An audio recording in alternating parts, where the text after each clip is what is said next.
Your favorite blood type?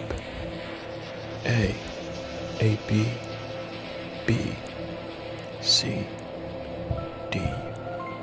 Hey everyone, I'm back, and I'm rambling more than ever.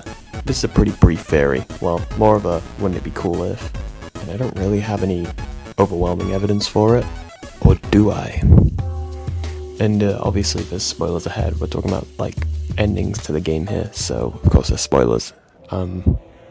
Yeah, play chapter 5, it's awesome. And if you haven't played Deltarune, why are you watching this video? So, on the Steam page for Deltarune, it says the following. The next adventure in the Undertale series has appeared. Fight or spare alongside new characters in Undertale's parallel story, Deltarune, featuring... And then it lists a bunch of things. But down here at the bottom, it says, and only one ending? Question mark, dot dot dot, question mark. The emphasis and nature of that last line. Only one ending? You know, it could just be to subvert expectations on Toby's end. Say there's only one ending and people will be shocked if there's a second route or a third route or whatever. Word route. And whatever divergent endings that those may create. But you could also argue Toby Fox is being completely honest with us. You know, if you ignore the mysterious dots and the question mark and how it's like a bunch of spaces separate and all that. And if he is being honest, it ties into the whole your choices don't matter theme that Deltarune has. And don't forget that this is a key theme of the game. I nearly did after playing chapter 5. It's kind of hidden. It's kind of forgotten, man. Well, it is persistent in the game, from Susie's opening scene to the prophecy to our fight for control with Chris, you know, throughout the whole game. But what if he's half lying, half telling the truth? What if there really is only one ending, but the methods of reaching it, and everything, up to even that very last line of the game, are completely different? What if I told you that Toby Fox had been foreshadowing this from the very start of the game? And what if I told you we'd seen one of these endings already?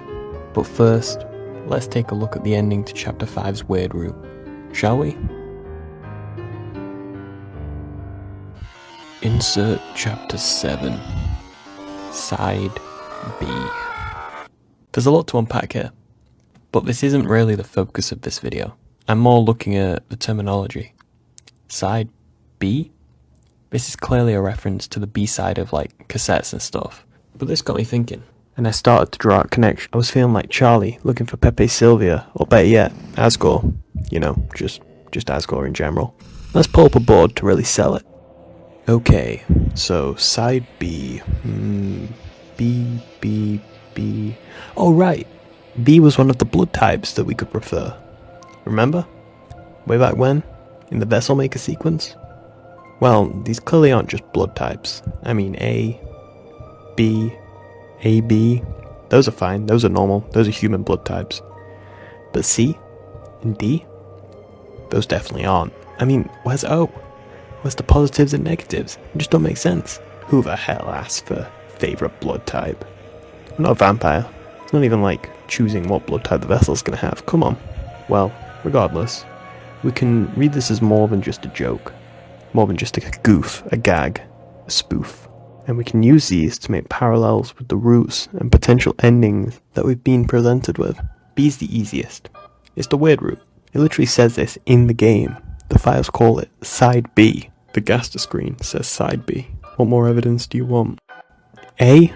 One would assume that that's the default, the normie route, the standard, whatever you want to call it. It's represented by the A that we see. It's the main plot of the game, and what you're expected to play through first. That's why it's the first option in the menu. So this includes any of the routes where you get all the eggs, all the shadow crystals, do violence, get all the recruits, or any combination of any of these. It's just a normal playthrough of Deltarune. Anyone's playthrough of Deltarune. Similar to the neutral route in Undertale, I guess. You know how it doesn't really matter what you do. You can kill a few enemies, but it doesn't change the main ending, really. Hope that makes sense. AB is where things start getting tricky. Now it's a cross between A and B, so contaminated with elements from both, but distinct from both at the same time. To me, this is the aborted weird route. I mean, even the names line up. A, B, A, aborted. but where exactly that abortion happens is pretty dicey. But I believe it's in chapter 5, where after we break down reality for Noel, we drown ourselves and nothing really changes. You could also call this the wet hair route. This causes a few minor dialogue changes in the post-festival chapter 5, but I can see a greater divergence in chapter 6, with Noel's likely involvement in the Dark Worlds and her being equipped with a thorn ring and likely having Snowgrave again, and especially so if Birdley is relevant to the A-plot of chapter 6. Because if Birdley is relevant to chapter 6, then him being frozen or something like that, well, him being frozen is going to fuck us up, basically. And since we're skipping chapter 6 in part B, it's evident that AB will have some decent content, because the divergences are just adding up and up and up. Toby's thought about this, clearly. And what about the other two? Well, let's just say I have a very, very interesting theory. C, like pirates? But in all seriousness, what could this fourth route be? Or maybe like 3.5 route, if you don't count AB. Well, I propose the sword route. C and sword do sound kind of similar. C, sword, sweet, whatever, right? It's barely even evidence, really, because B and weird don't sound anything alike, but like B is the official, whatever, right? Okay, the name doesn't really count. I just thought it was worth mentioning, right? Anyway, I definitely need to make a video on the sword route, and that will be coming soon enough, or I guess you could call it the twisted route. The long and the short of it is the following, right? You can only get the thorn ring in chapter 2 if you don't freeze Birdley, like as an item not equipped to Noel, and it's more than likely that we'll get the pure crystal in chapter 6 after we fight Sean, whatever. So we'll have all the components for the twisted sword. I suspect this will give us total control over Chris in both the light world and the dark world. You know, that whole trance effect, allowing us to do a whole host of things and screw with them, or play, as Eram would say, in a way that we just couldn't before. Speaking of Eram, I think that the mini-games we play up until the fight with Eram will be a parallel with the sword route, using up Noel and Chris and our party members and everything and everyone to just dive deeper into the mystery and get stronger. Maybe by allowing us to reach our vessel after we use up Chris. Again though, remember, C for sword. Watch that video when we get to it, by the way. It'll be a banger, I promise. But here's the real kicker. D. This was the one that really helped me kickstart this whole thing and raise it from just straight BS to a crackpot theory, or maybe just a theory in general. D. D is for death. Or, you know, what happens after the soul dies anyway. After all, aren't you forgetting something important? We've been able to see the ending from the very first chapter. It appears you have reached an end. And if you choose to give up, which I imagine most people haven't done before, because why would you? Then the world was covered in darkness.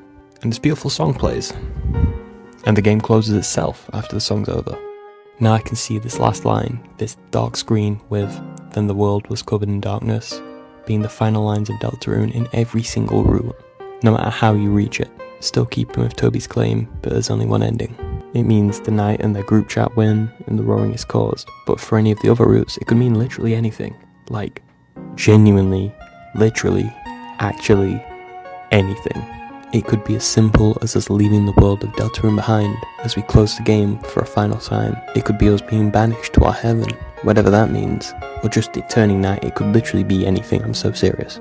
But whatever it is, it definitely works. And with that music too. No matter how good or how bad we act, no matter how good or bad our route is. After all, the player is represented by a soul, a heart-shaped object. Our inputs in gameplay are literally pumping the blood through Chris. We are literally in their chest like a heart. We are choosing the way that blood is pumped, the kinds of things Chris does. Different playthroughs and routes mean that the soul acts differently, and different kinds of heart, different kinds of player, different kinds of soul give different types of playthrough. So the blood's pumped differently, right? So, it feels like a stretch, but humans have blood. I'd say we're playing as a heart. There's something to that. And the type of blood would be, you know, the way we play, the type of route we do. That's why we don't lock ourselves in is our favourite, not what we're actually going to do.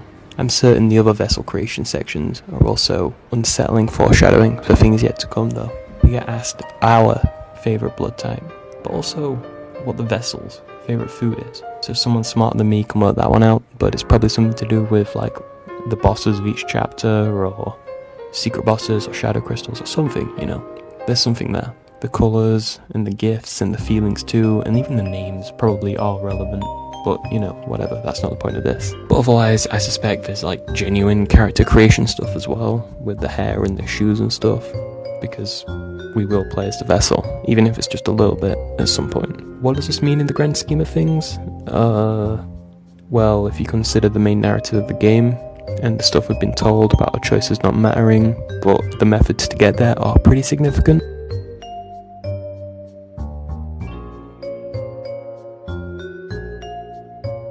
Yeah, it's not even a fairy, it's just really good foreshadowing, to be honest.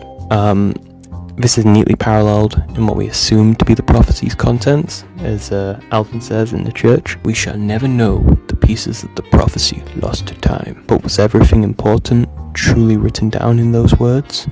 Myself, I see a blank page as an invitation to write. Using the points of the prophecy that we do know, the legend Ralsei tells us, and the like bits and pieces we get from the Lord of the Hammer and Dragon Blazers, whatever little information we have, can use that to strengthen the idea that the result is always the same, that there's always key points that are always reached. Jockington always grows the beard. The girl, it could be Noelle or Susie, but they will always do something and find the Lord of the Cage. It could be Chris or the vessel, but again, the same points can be interpreted differently, but they will happen either way. Regardless of what we do, regardless of our playthrough, abort, weird route, main route, violence, non-violence, everything. In chapter 5, he begins to pray. Ralsei is praying to let it change, and Flari says, "If I can stop you and defy fate, no one can do the impossible." And creepily enough, this means that nothing's changed so far. If Ralsei knows the whole prophecy, then praying to let it change would mean it's not changed at all yet. So, be scared, basically. And creepier still, roots will always happen. Always. Or could it have already happened? After all, the panels aren't all in chronological order, so maybe it's always happened. Anyway, check out my Starwalker video if you want a better analysis of like determination and stuff. I think that's linked to roots, maybe a little bit. It is worth checking out. I don't quite believe it all now that chapter 5's out, but there's enough Starwalker content now for some kind of follow-up. Yeah, it's kind of suspicious how much he showed up. Anyway, yeah, Roots Fairy, but like, not the mainstream one because I'm hipster like that. That'll be coming soon. There's a lot of fairies, I'm a busy guy, but there will be a lot of fairies, I promise. Bulk of my fairy was the blood types correlating with the endings of the game, and how they could all have the same ending, but everything up until those last lines could be different. So Toby's panels still hold true. Anyway, yeah. I'll just wrap it up for now. Thanks for watching my video. It's been less of a crack fairy than normal, but who's to say whether it's really true? Well, tricky Tobias Radiation Fox, he's the one to, actually say if it's true or not. But like, subscribe, I guess, and see you all later.